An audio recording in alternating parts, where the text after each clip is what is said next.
Welcome to the Mental Health Hub. In our episode today, I'm glad to have a live experience. We talk about substance use, we talk about mental health, and oftentimes people think it is abstract. Today, the Mental Health Hub hosts a very renowned person, privileged to interact with one wonderful person who has been in treatment and is ready to share a story, to encourage you, to enlighten you, to tell you that there is hope, and to show that treatment works. Welcome, Boniface. I'm so glad to have you today. Thank you. And the Mental Health Hub, as I mentioned to you, is an opportunity to share information about substance use, about mental health, about wellness, because we know focusing on an individual, a person is a very important factor in development. So we need to bring these issues that concern us, that concern the health of our population, and that's the focus of individuals. And today I am happy that you are ready to share with us your life story. So can we get to know who Boniface is? Thank you very much. Yeah, my name is Boniface Ndirangu. I am a former drug addict. I was an addict who used heroin for a number of years, 13 years actually, in my early 20s. And I used it all the way down to living in the streets, homeless for about 3 years. Lost jobs, lost family, lost connections with people, and a lot of opportunities in my early 20s all the way to the age of 32. Now, in the last 20 years, I've been clean and sober, so I've gone through a lot of recovery issues. I'm actually currently the chairperson of all rehabs in Kenya. So I have gone through addiction itself, got help for myself, and then started to work through how I can help other people. Mm-hmm. So I'm very grateful to be here to try and figure it out. So my childhood was a little bit traumatic. The first 10 years, I did not pick it to know. Every child, even the ones that are brought up in the ghettos or brought up in slum areas or in Eastern side of Nairobi, mm-hmm. They originally don't feel, because they don't know any better. Yeah, true. So for some time I never knew any better, and I thought that's just how life was. Yeah. Early 70s, and it was exposed to a lot very early. Mm-hmm. From a very early age, I saw quite a bit. I looked different, mm-hmm. So people would call me names because I was looking like Somali, and my mama is Kikuyu, mm-hmm. My father is not available, and we are about 5 of us. Mm-hmm. And then my mom died when I was very young. Mm-hmm. And from a very early age, I saw a lot of stuff, like violence, verbal abuse, sometimes mm-hmm. Sleeping hungry, and essentially this kind of childhood of neglect. Mm-hmm. So much so that, fortunately for me somehow, mm-hmm. In Sunday school, I met a Norwegian lady who really took a keen liking for me, mm-hmm. and started even to discuss with my mom how she could live with me, okay. before she even died. Mm-hmm. And I think that's really kind of turned around my fortunes. Mm-hmm. So when my mom passed away through an accident, she took over with my care. Mm-hmm. Fortunately for me, I was also very good in school, mm-hmm. and during that time, when we had exams, I joined Cerebral Center. Mm-hmm. Yeah, sorry we had to move a little bit because of the lighting, but as I was saying, in my early teenage years were a little better for me. Mm-hmm. I got really good opportunity. I went to a very good school, mm-hmm. Cerebral Center. I had a foster mom. I had some care, and that is probably where my energies now really focused. So my teenage years became really helpful. Yeah. Went to a good school, I was performing well in class, playing sports, and very soon I established myself as one of the best footballers. In fact, I was called into the national team, playing for Harambee Stars at the age of 18. Yeah. Immediately after high school, that's why I started to drink a little bit more. In college, at the university, and within a very short time, I think I was smoking cigarettes, and that affected me enough where I couldn't play, and I developed asthma. With the with asthma checking in, Yes. I could actually not play anymore. Yeah, true. At 19, It affected your sporting. sporty. Yes. Asthma, smoking cigarettes, and just stopped. And I became very ill. Asthma is really kind of. That's about the same time I had joined university, and I think that was the onset of my serious addiction. Yes, at the university there is quite a bit of influence, some of it negative. Drinking is looked up at. There's more freedom. Culture, yes. So my 20s were now that. A lot of drinking, campaigning, sleeping out, serious drinking. There was Peer pressure of peer sorts. pressure. We could drink for long. Yeah. You got people who are in it and it was okay. Yes, that was the life. No restriction. Yes. There's no one to ask you. Yeah, my foster parents had gone back home. I mean, they had gone back to Norway. So me, I was at the University of Nairobi, and I think I'm a grown up. I think that is where everything really took a nosedive. And by the time I was graduating, fortunately, I was really You managed to graduate but with all this. with out of 48 units. I think I had about 28 Ds. I just barely scratched through. Yeah? And I was a smart kid, but as an addiction, I had really taken on. And by the way, that exams I walked out from, just knowing that I've passed, I didn't care about getting any better grades. Just getting a D was enough for me. You just needed to do it and get just a certificate. Yes. Actually.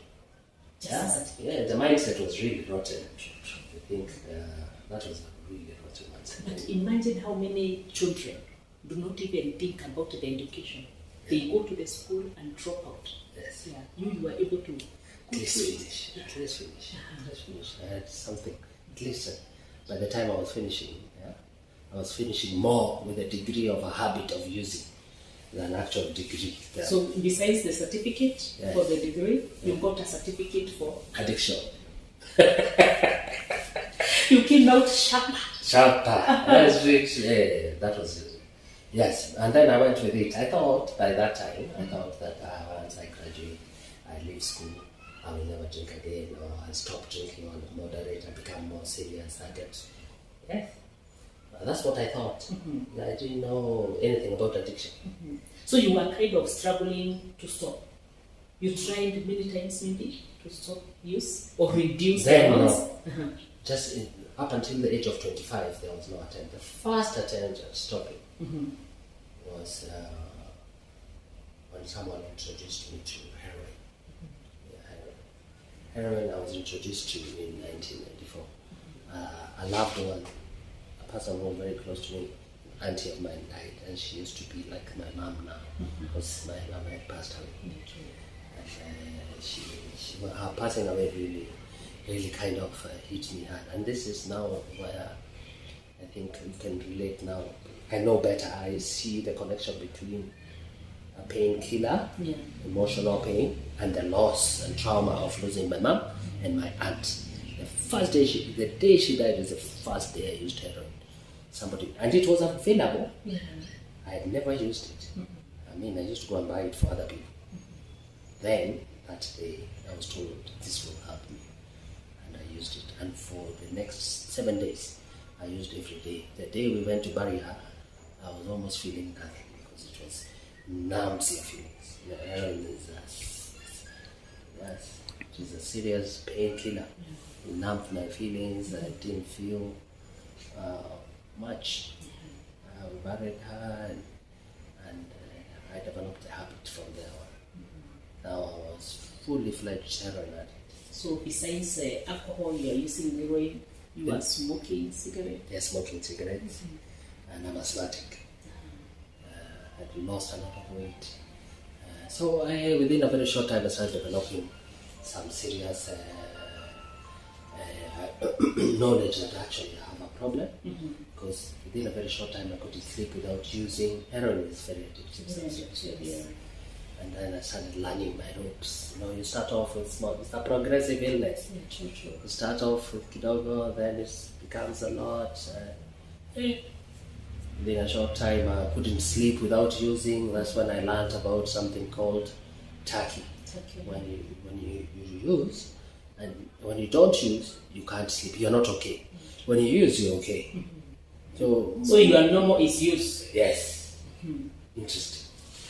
That's when I discovered actually I will never stop using, because now being normal without using, you become very sick. I start getting cold, your stomach is running, you can't function, your mind is all distorted. That is how I decided, now I'm in trouble. Yes. That's the first time for me to seek help. It's when I got a job with a good pharmaceutical company. And then I was using. Within 3 months, I was fired. But before then, before firing me, they had asked me, I had been given a chance at a hospital to clean up and go through detox. Like detox, yeah. So that's the first time I sought help. I was about 26, 27. Okay. And that's the addiction now had really taken a big toll on me already. Yeah. From there on, it was going down the drain. I lost my job. My wife left. Had a beautiful child who had to leave and ran away from my life. I started living in the streets because I became, I had to live close where the drugs were. And so for the next 3 years, I lived in the Makema area, in lodgings with people who have never gone to school, and all I would do is seek help until the year 2001 when I sought help, and I went to rehab in Asumbi. Then there were very few rehabilitation centers. Yes, and that's the same time they were forming Nakada. That's how I got to meet Kakuthi and started my recovery journey. 2001. 2001. It has been a long way. It has been a long way. And the first year, to be honest, I struggled because I'll be 20 years clean in 2003. 2003, you are 20 years away from substance use. The last time I used drugs was 21st of January 2003. 21st of January 2003. Yes, last time I ever used alcohol or drugs or anything that makes you high. Any psychoactive substance. Yes. Yes. So I had a very good experience of using, and then now I moved into recovery. It was not easy, but it has been a long journey. We have come a long way, developed many friendships, made families, gone back to school and done my master's. Traveled the world, I had never traveled before. I've been in the US and lived there for about 3 years. Went to Israel for training. I've represented Kenya. I have participated in development of 12-step programs.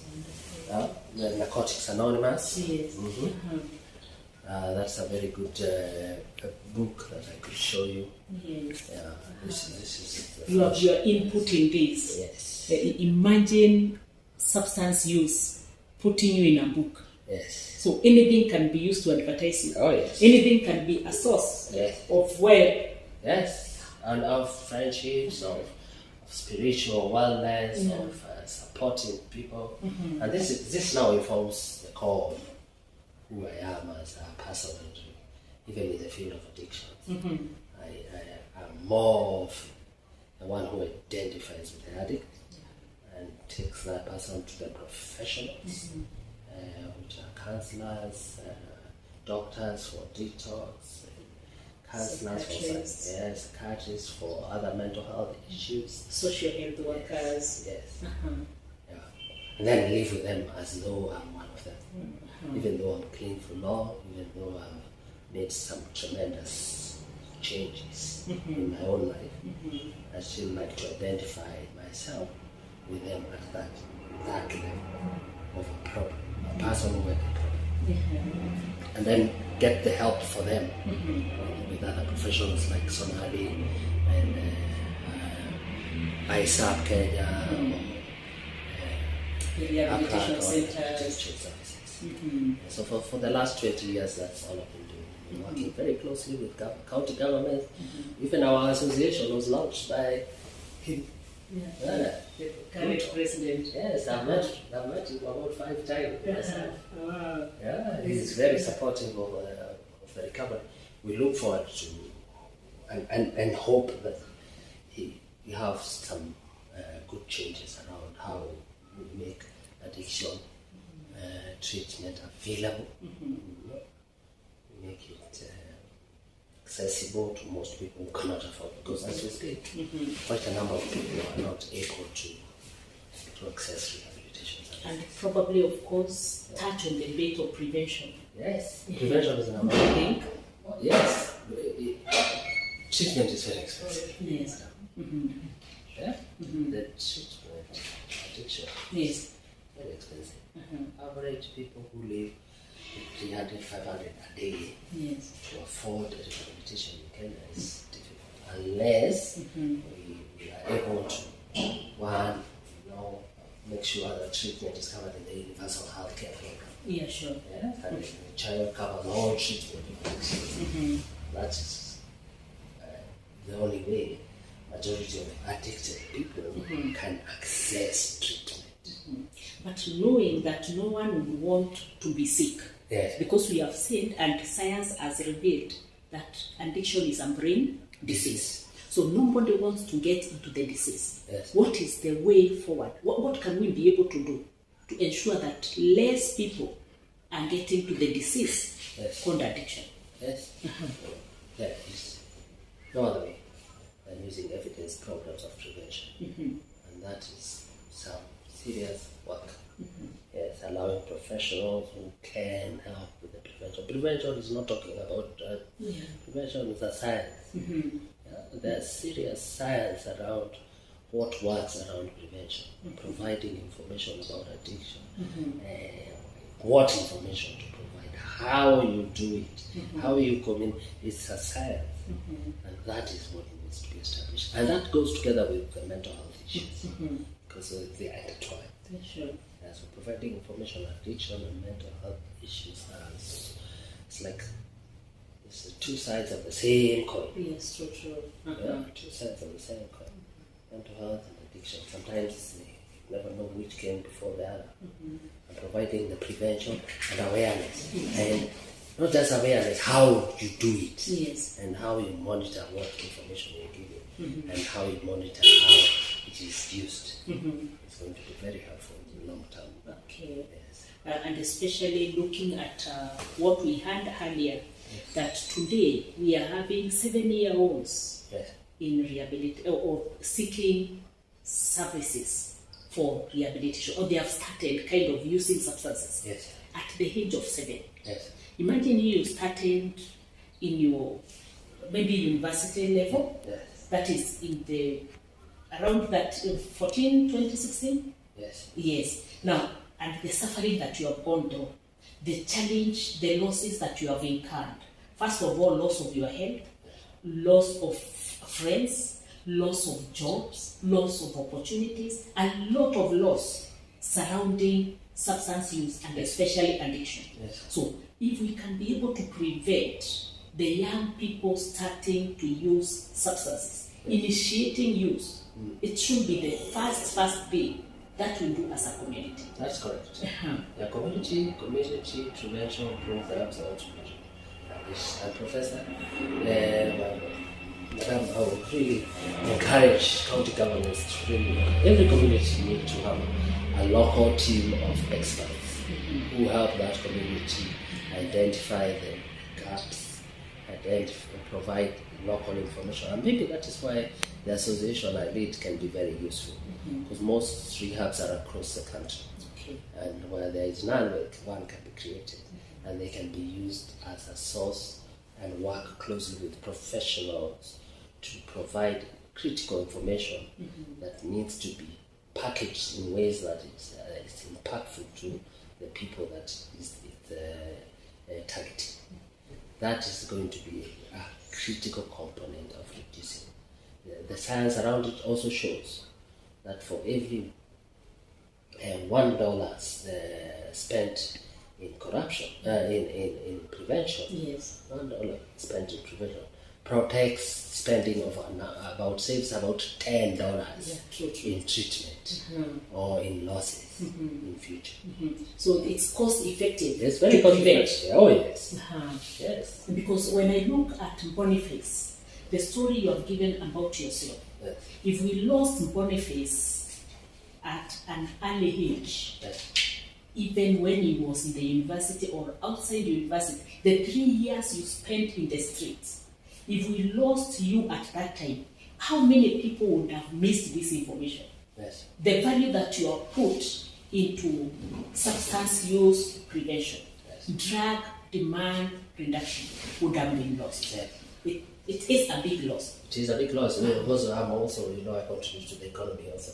If you look at it now, Yes. I have a daughter who is in school, I'm paying fees, I pay taxes, I'm a good citizen, I contribute, I go for elections and vote. Can you imagine all those losses that, if you calculate, they say about 3 to 6% of the country's GDP is wasted. So intervening early, support the science around it. Yes. That shows how much you can save as a country when the population is healthier. True. Yeah? So it's like looking at your story is like taking something that had been disregarded Yes. or almost rendered useless Yes. by substances, Yes. and unraveling it slowly to an extent that it is a solution to the issues of other people in the population who are going through the same. Yes. Do you feel like that? Yes, I see that. I see that for sure. I can see even, for example, now we have about 400,000 people who the last research at Nakada showed need urgent rehabilitation. Our rehabs are only about 10,000 beds. All rehabs across the country, about 10,000. We have 400,000. So only 1 in 40 is getting help. Now can you imagine if we got some way of expanding how many more people are employed? We have about 600 counselors employed in rehabs across the country. If we were to expand this is an opportunity to have help get available to people. Even if you were to expand it to about 100,000, that means we contribute to the economy, reducing the costs. Yeah, sure. We can see that it is by itself a very smart move towards getting a better economic growth, because the costs are higher when you do nothing. The costs are that 3 to 6% of the GDP, Yes. which shows it's like 600 billion, 300 billion in costs. The loss, and you can't even quantify. You can't actually quantify because this is for only the people that maybe study has been able to project. But how many people are unrecorded out there? How many other effects of substance use are not recorded? The stigma related to it. I heard you say your formative years, the neglect that happened at childhood probably predisposed you to the use. No doubt. Yes. There's no doubt about that, because the trauma, my addiction is to heroin. Heroin is a painkiller. Yeah. I used it to numb feelings of death. Not use it to feel high. I used it to numb the feelings of the loss. of the loss. And remember, it was the loss of your auntie, but there are many other losses that had happened to you. Yes. You lost a father, Yes. as you said, indeed kind of exists. Your mother passed on. Then you had a foster parent who also left. Yes. Then you have now a auntie who was like a mother to you who has died. Yes. So you can imagine even at that time, my biggest, shakiest moment when I have a breakup with a girlfriend. That is the shake. It adds to all those losses you have mentioned. So these days I just prefer not to have any relationship. I just stay like that because loss is too much. You can't handle a loss. But remember life, Yes. there are so many losses that will happen. Yes. Imagine even a friend of yours losing something. Yes. The fact that they are your friends, you may feel their loss. Yes. Yes, I do. Now that is how helpful I can be. Because I can identify, I can see it coming, I can sympathize, I can empathize, Yes. and I can be very helpful You can be to other people. To other people, and I understand. I really do. The other day we organized how we are going to help some homeless kids who are being removed from the Jewish cemetery. And I organized how they're going to get something small for them to go and start life again. Or, I identify with them because of my life. Because I've lived outside, I've slept outside. Also, I'm sleeping in a graveside. And a neglected graveside. So, You are able to relate. Yes, I'm able to. Really. And to see where it likely will take this child. Yes. To likely substance use, loss of life, loss of opportunities, loss of experts for the country. Because how many people, engineers, doctors, teachers, great politicians, we have lost to substance use. That they didn't make it because they became substance users to an extent that they have lost meaning in life. So that is the loss. That is a big loss to the economy. It is a serious loss. And derivatives. If you did mathematics, you know the derivative effect. Now, a person like me, if I were to lose my life because of addiction, how does that affect my daughter? Her life, what would happen to her? She probably ends up being a life like mine. That would, those are the derivatives. A person, sometimes you get help from people, and you see the family getting better while they're in rehab. You can see that this lady, she was not that old. She's looking a lot better. She's even smiling and talking. We affect addiction. Putting money in prevention is a no-brainer, to be honest. Yes. And treating and putting some resources towards treatment. It's just a smart government that can do that. And we hope that our current one they listen and do something about this. Put people in place who can actually do the work. Identifying people also who work in this field is very critical. It is very critical. And you say smart. Yes. And I also want to emphasize smart families will be able to invest in taking care of their family members for the purpose of prevention of substance use, for the purpose of early identification of even underlying mental disorders, for making an environment that is conducive to enhance cohesion, so that we have less conflicts at the family level. Because conflicts that are leading to divorce, conflicts that are leading to loss of livelihoods, conflicts that are leading to children running away and feeling they are neglected, are also contributing to the same. Very much. In fact, we had a guest the other day who had written a book, It Takes a Family. It takes a family. It takes a family. It starts with the family. It starts with the family. You can see even me, started with the family. Yeah, sure. Yes. The breakup of the family, the fact that the family fabric was disorganized, what we call dysfunctional families. The dysfunction in the family made Ndirangu to almost become a meaningless person in the society. But today, the society is getting value from you by the fact that somebody invested in treatment. Wonderful. Great. Where do you see yourself 5 years from now, probably, as we close? Well, my really greatest hope is to be a part of the innovative people who bring together quality help, funding for treatment, prevention programs that are working and science-based, and to be a part of a team that does that would perhaps be the best thing that can happen. That's my calling now. Addiction issues, addiction solutions, and to be a part of those solutions is all that I desire to do. What a wonderful way to end. That your business, your goal is to be a solution giver to the society.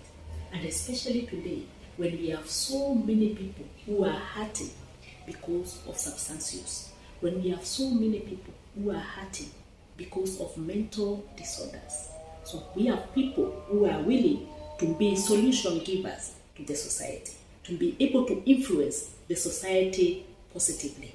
And that's why the Mental Health Hub exists, to be able to introduce you to such people that are bringing meaning to life, that are helping us to identify that there is hope. So remember to subscribe, like, and share, and see you in the next episode.